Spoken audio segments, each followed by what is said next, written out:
Buongiorno.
Benvenuti, abbiamo voluto aprire con questa bellissima copertina realizzata da Ottavio Longo sulle note del Requiem di Mozart, che parla appunto di dannati che ardono tra le fiamme, perché di fiamme o comunque di masse incandescenti parliamo quando parliamo di eruzione. E quindi in questa puntata vedremo dei meravigliosi filmati realizzati dall'alto, dall'aereo, dai droni, che immortalano questo grandioso e unico spettacolo della natura su cui tutti gli occhi sono puntati in questi giorni. Uno spettacolo che tutti vorrebbero vedere, anche vedere da vicino, quasi toccare con mano, e sono migliaia i visitatori che affollano in questi giorni, ma soprattutto in queste notti, dovremmo dire, le strade che portano al vulcano, creando però pericolo per la sicurezza e l'allarme. E di una fruizione corretta e regolamentata parleremo con i nostri ospiti. Qui in studio con me c'è il vulcanologo Giuseppe Salerno, benvenuto. Buon pomeriggio. Buon pomeriggio. E collegato invece vedo Vincenzo Greco, che è una guida vulcanologica. Benvenuto.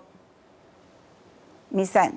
Sì, per l'invito. Perfetto. Allora, intanto con Salerno facciamo il punto di questa eruzione che è iniziata l'8 febbraio da una frattura alla base della Bocca Nuova, un'origine insolita rispetto alle altre, un'eruzione che sta andando avanti adesso da più di una settimana. L'Etna invece ci aveva abituato negli ultimi anni, 6-7 anni, a queste eruzioni lampo. Ecco, che cosa sta cambiando? Allora, è vero, questa è un'eruzione iniziata l'8 febbraio che però, dobbiamo ricordare, era stata preceduta già da 2 giorni, quindi dal 6 febbraio, dall'inizio di un'attività esplosiva al cratere di Sud-Est. Quindi queste eruzioni esplosive ci sono state. Ora lei mi ha detto, a parte l'Etna ci aveva abituato a queste eruzioni di brevi termini, di 2 ore. In realtà non è proprio così, perché se noi ricordiamo il periodo di febbraio-aprile del 2021 abbiamo avuto eruzioni confinate in un paio di ore, ma avvenivano una al giorno. Sicuramente comunque è una tipicità eruttiva diversa rispetto a quella esplosiva che abbiamo osservato in quegli anni 2021-2022. Questa è un'attività effusiva che viene denominata come subterminale perché parte dalla base proprio dei crateri sommitali alla Bocca Nuova. È iniziata, si è messa in posto, il fronte ha percorso una lunghezza di circa 4 km, un volume di 2 Lo stiamo chilometri. vedendo in queste bellissime immagini notturne girate col drone da Gabriele Pulvirenti. Abbiamo tutti gli angoli di visuale, insomma, non sfugge niente di questa eruzione. Sì, è una bellissima attività, abbastanza tranquilla, mette in moto questa attività effusiva che si sta propagando sul versante sud. Associata a questa attività, come sappiamo, come abbiamo letto, insomma, anche nei bollettini dell'NGV è stato osservato, si creano a volte in maniera improvvisa queste esplosioni possono crearsi queste esplosioni idromagmatiche freatiche, perché a volte a causa del contatto con la neve, parte della neve può restare sotto la coltre di lava, quindi si scioglie, vaporizza. Un aumento di pressione può creare queste esplosioni. E quindi questo aspetto, che è uno anche degli aspetti più suggestivi, ovvero questa colata di lava in mezzo alla neve, nasconde, comunque siamo in presenza di un vulcano, nasconde ovviamente delle insidie, e quindi questo fenomeno, che è sicuramente monitorato 24 ore su 24 tutti i giorni dell'anno dagli esperti dell'INGV, che anche prelevano campioni, insomma sanno un po' tutto quello che succede, anche se ovviamente il vulcano è un fenomeno imprevedibile, dicevamo è uno spettacolo che attira migliaia di visitatori. Possiamo vedere le immagini girate proprio in questi giorni sulle strade che portano a Vulcano, in cui vediamo abbiamo visitatori di tutti i tipi, spesso non attrezzati, che affollano le strade, che parcheggiano in seconda fila. Tra poco ci collegheremo anche con il capo della Protezione Civile, Salvo Cocina, che ha denunciato questa situazione, ma di cui voglio parlare intanto con Vincenzo Greco, guida vulcanologica. Vincenzo, stiamo vedendo insieme queste immagini, che cosa possiamo dire, che consigli possiamo dire a chi sale in quota? Ecco, qui vediamo la ragazza in minigonna con gli stivali, che probabilmente hanno deciso un cambio di programma nel corso di una serata che era iniziata in un pub e che proseguono invece ad alta quota. Ecco, che cosa ci vuole invece per salire a queste altezze e in presenza di un fenomeno così importante come un'eruzione? Sì, grazie ancora, e mi ricollego insomma anche alle immagini che avete in questo momento mandato in onda. La problematica principale sta anche sul fatto dell'emulazione di questi atteggiamenti, comunque l'approccio sbagliato all'ambiente vulcanico e all'ambiente stesso innevato può comportare determinate problematiche che incrementano anche il fattore di emergenza circa eventuali dispersi o persone che, non approcciandosi in maniera adeguata e attrezzata, possono anche avere problemi. E soprattutto anche per un discorso che nelle ore serali, ok, la spettacolarità dell'evento vulcanico è molto più visibile nelle ore notturne. Chiaramente la gente, approcciandosi in maniera inadeguata con temperature che si aggirano al di sotto anche dello zero, questo potrebbe e ha comportato diverse problematiche di natura anche di salute da parte delle persone, come anche ieri sera. Comunque io ero sul posto, che avevo accompagnato anche un gruppo di turisti interessati. Chiaramente noi tutti attrezzati, l'obiettivo della guida è quello di arrivare anche sul luogo con l'attrezzatura e tutte le garanzie idonee per potersi approcciare a questi eventi in maniera corretta, soprattutto con l'utilizzo di caschi, l'utilizzo di scarpe da trekking e adeguatamente attrezzate a livello di vestiario, con la possibilità di poter approcciarsi quindi a condizioni ambientali sfavorevoli, cosa che purtroppo la signorina con la minigonna o insomma l'abbiamo notata tutti quella sera. Tu proprio hai il testimone oculare di questa situazione. Sì, infatti non è stata una novità, perché ecco, eravamo lì sul posto, abbiamo bloccato abbiamo cercato anche di parlare, però effettivamente con lei, ma come altri, ecco, voi avete rintracciato lei, però ce ne sono state altre di situazioni simili, non filmate, però noi comunque siamo lì, siamo chiaramente... È chiaro. Quindi dobbiamo informare, siamo tenuti a prescindere a informare le persone. Mentre vi faccio vedere un'altra foto che ha fatto il giro del web, ha fatto discutere, speriamo che sia soltanto una goliardata, quella della salsiccia arrostita sulla lava, ci colleghiamo invece con il capo della Protezione Civile, Salvo Cocina. Vediamo se ce l'abbiamo. Direttore? Ce l'abbiamo il direttore collegato? Non ce l'abbiamo. Allora, intanto commentiamo questa foto. Io spero che sia solo una goliardata, chi ha messo appunto ad arrostire la salsiccia, anche perché Salerno, dico, non è sicuramente il focolare più adatto, chissà quali fumi si sprigionano. Sicuro non sono un esperto in medicina, però è chiaro che vengono rilasciati dei gas, quindi quando possono influire sulla cottura della salsiccia non lo so. Diciamo, sicuramente non è un piatto consigliato. Ecco, la soluzione adatta è il momento adatto. Esatto. Altra immagine che ha fatto il giro dei social è quella degli sciatori che sciano divertendosi accanto alla colata lavica. Ecco Vincenzo, abbiamo visto, ecco, questa è l'immagine a cui mi riferivo, certamente grande suggestione, vediamo che alla fine c'è anche una specie di grido di stanno esultando questi sciatori. Quello che mi chiedo e che ci siamo chiesti intanto, sono effettivamente dei turisti o, come si è detto, siete voi, sono delle guide che conoscono l'ambiente, che erano saliti per altre ragioni e che stanno rientrando a casa? Tu cosa mi dici? Allora, intanto il discorso della salsiccia È un grosso problema, perché nonostante lì sia uscita fuori l'immagine, ma il problema è che ci stanno anche altri video, e il problema oggi E che si fa che la ci siamo salsiccia sulla sempre colata, quindi succede. come guide, come accompagnatori sul vulcano. Ecco, chissà quello che potrebbe succedere. Ecco, quello che potrebbe succedere si sta verificando adesso, perché la nostra società è attaccata all'aspetto social, e quindi oggi una situazione del genere si sviluppa, ed è un atteggiamento che può essere emulato, cioè l'emulazione di questi atteggiamenti è il problema, perché essi vengano poi pubblicizzati, pubblicati sui social, incrementano la possibilità che gente si approcci e avvicina agli ambienti che conoscono poco, aumentando il rischio di soccorsi e dispersi. È Ora poi il chiaro, è discorso dello chiaro. sciatore che si avvicina alla colata di lava e che comunque va ad eseguire quella che è una discesa accanto al flusso lavico.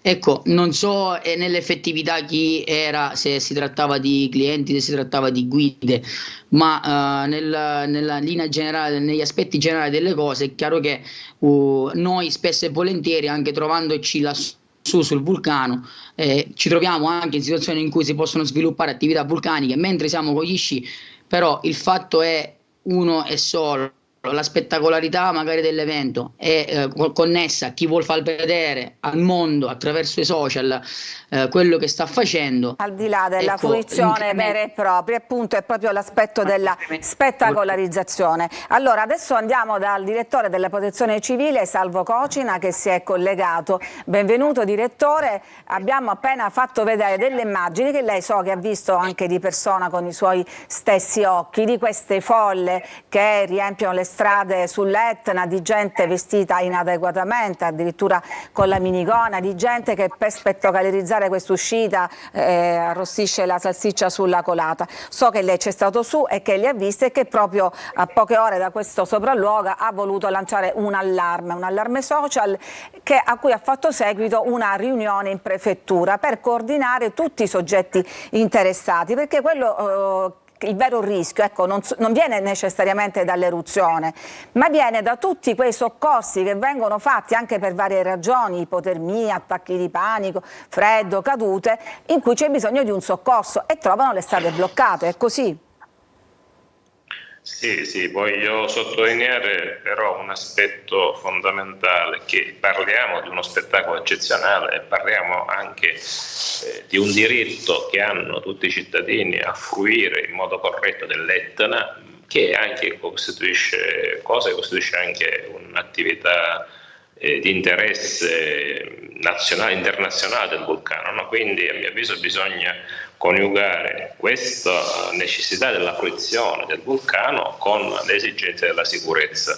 La sicurezza che, devo dire, su 2000 visitatori che ho visto, ad esempio, domenica pomeriggio, in grandissima parte rispettata, però attesi grandi numeri. Il problema è che se ci sono grandi numeri, su 2000 visitatori ci possono essere quelle 3-4 unità di persone che si presentano con vestiti inadeguati. Avete visto le immagini della signora in minigonno, sì, con delle scarpette basse, che sono assolutamente impreparati. Quindi è la legge dei grandi numeri. Su 2000 persone, che devo dire molte, anzi quasi tutte, ben preparate, gente che ama la montagna, conosce la montagna, accompagnata anche da guide vulcanologiche esperte, quindi ho visto grande compostezza in effetti e grande rispetto dei luoghi, però bastano quelle 5-10 persone che non sanno dove stanno andando, che si tratta di questo, non hanno assolutamente coscienza dei luoghi, dei rischi che corrono, e tutto ciò basta a rovinare questo che potrebbe essere un bellissimo spettacolo. Devo dire che rispetto agli altri giorni i rischi sono diminuiti, perché, almeno nella parte bassa della colata, perché non ci sono più quelle grandi esplosioni magmato-freatiche che potevano appunto produrre, diciamo, proiezione di proiettili, di pietre a grande distanza.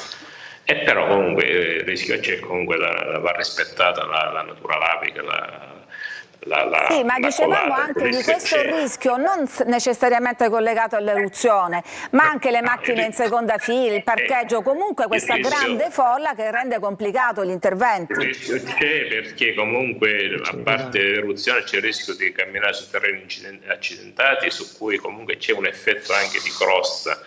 Sono terreni in cui c'è una circolazione di aria calda, che quindi fa sciogliere la neve alla base della colata e poi succede si formano queste sottiere di croste che possono essere sfondate anche dal piede della persona e quindi la persona profonda. Ma appunto l'aspetto più delicato qual è? È quello per cui ho lanciato questo allarme, ma non è un allarme, abbiamo semplicemente sensibilizzato tutti, è quello del blocco della circolazione. Sono aree servite da strade strette in cui bastano appunto mettere delle macchine in doppia fila che la circolazione è assolutamente intralciata, e questo si è verificato lato Montevetore, se parliamo della zona di domenica sera, l'accesso alla forestale. Sì. Lì qual è il problema però? Ecco, qual è la soluzione? Qual è la soluzione? Che cosa si può fare? Il problema è che i comuni si sono tutti attivati, però non hanno sufficienti mezzi e uomini. Il comune di Regalna ha una sola unità di vigile urbano per poter presidiare il luogo, quindi c'è una carenza di uomini e mezzi. Diciamo, le forze dell'ordine sono state sensibilizzate, domenica sono venuti anche i carabinieri, se non mi sbaglio, di Adrano a presidiare i luoghi.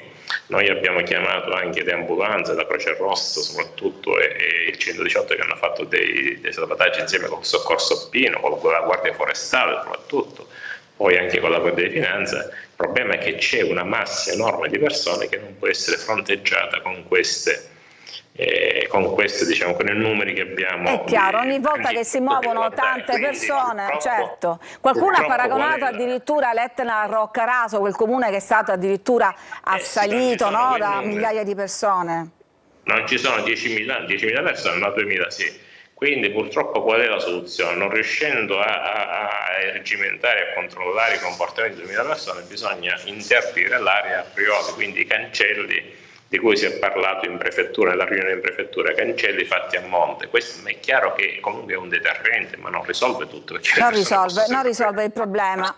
Quindi la prima cosa da fare, io mi affido anche ai vostri mezzi di comunicazione, quindi sensibilizzare i cittadini. Non si vogliono adottare comportamenti punitivi o interdittivi, si vuole semplicemente regolamentare una fruizione. Che la montagna non è non significa andarsi a fare la passeggiata in via Ateneo o al mare, è molto accidentata e va rispettata.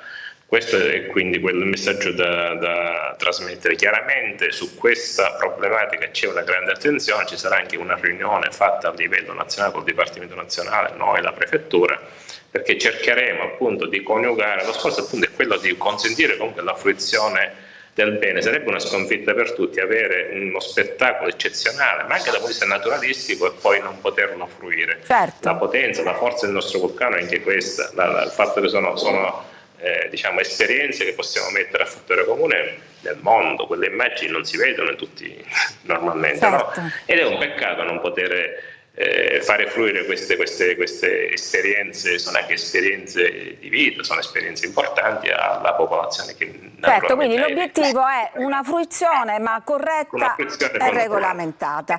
Allora, certo, io ringrazio il capo della Protezione Civile regionale, Salvo Cocina, per la sua disponibilità. So che è impegnatissimo da un'emergenza all'altra, perché non dimentichiamo che l'emergenza idrica non è ancora finita. Ci fermiamo, c'è la pubblicità e torniamo dopo per la seconda parte di questa trasmissione.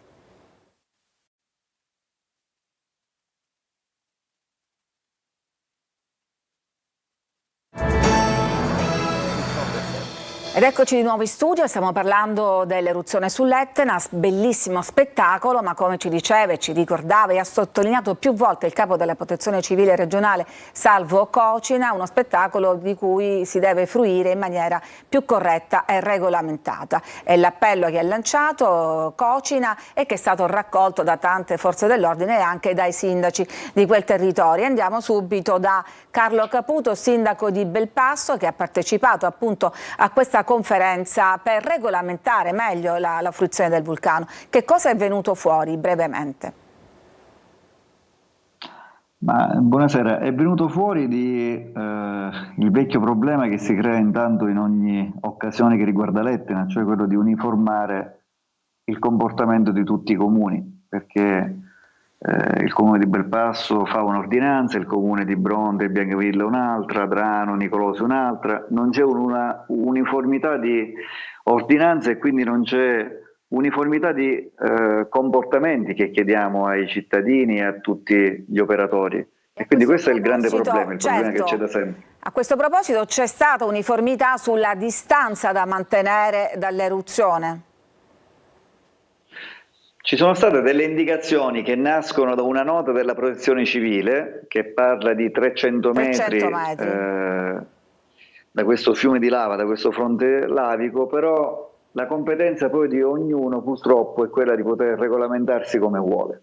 E questo è un grande problema, perché spesso mettersi d'accordo poi non diventa facile come potrebbe sembrare. Da quella riunione è uscita la necessità di gestire bene la viabilità, perché il vero problema sono i soccorsi, come ascoltavo prima.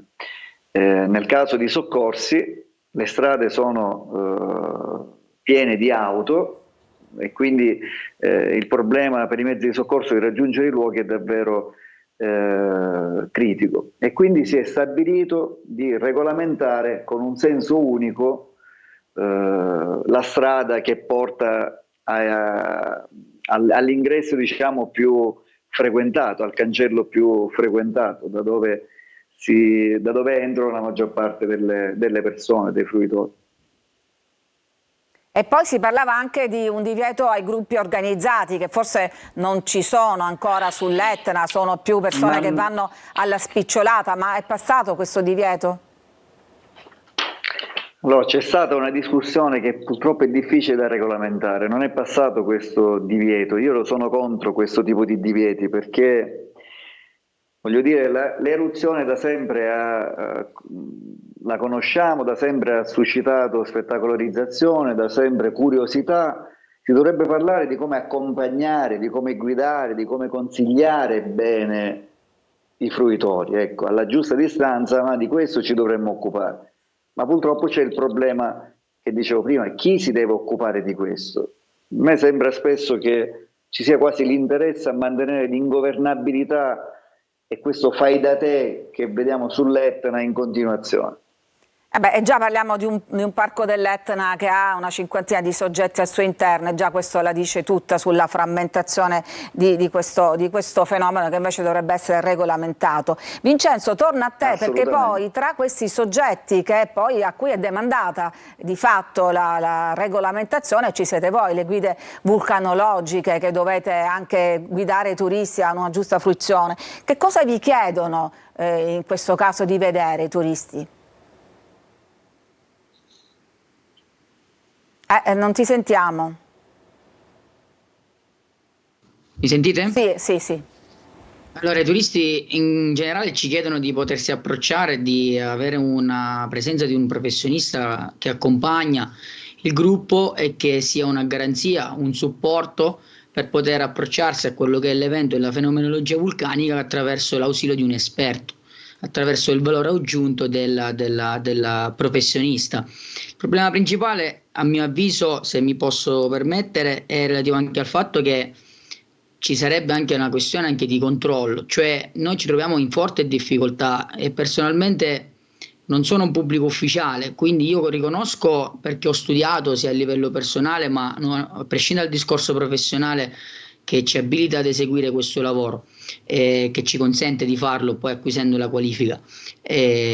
Dico, noi possiamo in questo caso andare ad avvertire le persone, andare ad informarle circa determinati rischi che corrono quando si approcciano alle colate di lava, in questo caso, che col discorso anche dell'acqua, eccetera eccetera, però chiaramente ci troviamo anche in difficoltà, perché noi dobbiamo eseguire il nostro lavoro, ma ci troviamo anche in condizioni in cui ci dobbiamo anche mettere lì a guardare quello che fanno gli altri. Ecco, è chiaro che questo compito non può essere demandato interamente a voi potete gestire soltanto quel turista o quel gruppo di turisti che si rivolgono a voi. Ci vuole un coordinamento, così come chiesto dal capo della Protezione Civile. Giuseppe Salerno, questa colata fino ad oggi è stata alimentata, consentendo appunto questo fiume di lava così spettacolare. Qual è la situazione in questo momento? Allora, in questo momento in realtà proprio mezz'ora fa ho ricevuto una comunicazione da colleghi che sono proprio al fronte e mi indicano che al momento sembra essere fermo, il fronte, la colata non sta più avanzando, però potrebbe essere anche un transiente. La cosa importante è fare un quadro rispetto ai dati di monitoraggio. I dati di monitoraggio indicano che non c'è una grossa risalita, non c'è proprio risalita di magma fresco, ricco in volatili, fresco, che potrebbe alimentare un'eruzione ancora molto più imponente. Anzi, proprio i dati, l'elaborazione chimica dei dati dei campioni di clava e della cenere emessa indicano che si tratta di un magma che probabilmente è il residuo dell'attività di 10 novembre del 2024, quella fontana di lava, quindi che è rimasta nella porzione superficiale, sommitale del condotto vulcanico e adesso, parzialmente decassato, sta alimentando questa colata. Dobbiamo dare questa brutta notizia che lo spettacolo si sta per concludere. Non è detto, potrebbe continuare. Non è detto perché con l'ETNA non si può dire niente. Non si può dire perché potrebbe. Però in questo momento si è fermata. Allora, questa è la prima osservazione temporanea. Però potrebbe essere un transiente, invece potrebbe essere Facciamo invece un'ipotesi, se dovesse continuare l'alimentazione, che cosa si può immaginare? Allora, come noi abbiamo fatto delle simulazioni, della modellistica in base per prevedere uno scenario di invasione lavica, in base alle dati attuali, se dovesse rimanere con certe caratteristiche, la colata potrebbe raggiungere anche una quota di 1600 metri. Ecco, questa è la prima simulazione. Rimane comunque sempre lontano dai centri abitati, sì, ricordiamolo. Con uno scarso impatto antropico, sì. Assolutamente, quindi sì. In ogni caso resta spettacolo, come abbiamo detto. E siamo in chiusura. Carlo Caputo, è chiaro, c'è una frammentazione di gestione, di regolamentazione e di soggetti. Che cosa si può fare? Visto che insomma l'Etna è un vulcano sempre attivo. Ma ci vuole un intervento legislativo della regione che risolva questo problema di governance su quel territorio.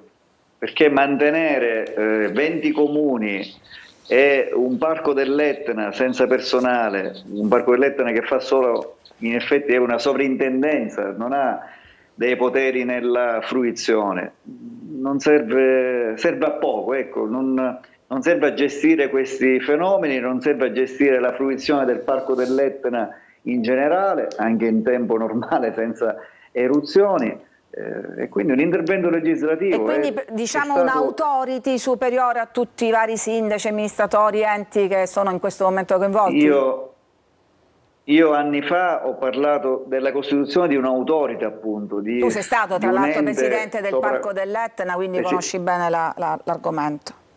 Sì, conosco i poteri e i limiti dei sindaci e di un presidente del Parco dell'Etna che, voglio dire, sono abbastanza limitati. Se noi parliamo di controlli oggi, ma chi dovrei mandare io là? I vigili urbani sulla neve a 8 chilometri, li mando sulla neve a controllare il fronte?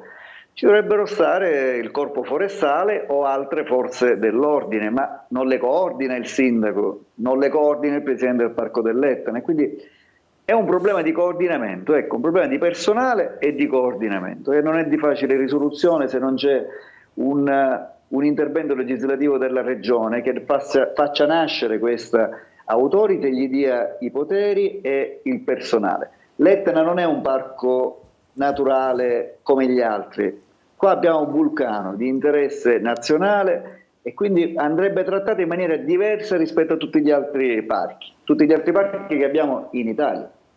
E non è, mi permetto di aggiungere, neanche un parco giochi, quindi continuiamo a goderci questo spettacolo, se l'eruzione continuerà quindi ad alimentare la colata, ma sempre adeguatamente attrezzati nel rispetto della natura, accompagnati dalle guide vulcanologiche, allora possiamo dire che veramente l'Etna dà spettacolo. Noi ci dobbiamo fermare qui, ringrazio i nostri ospiti, Giuseppe Salerno, vulcanologo dell'INGV, Vincenzo Greco, guida vulcanologica, e Carlo Caputo, sindaco di Belpasso. Grazie anche a voi che ci seguite da casa.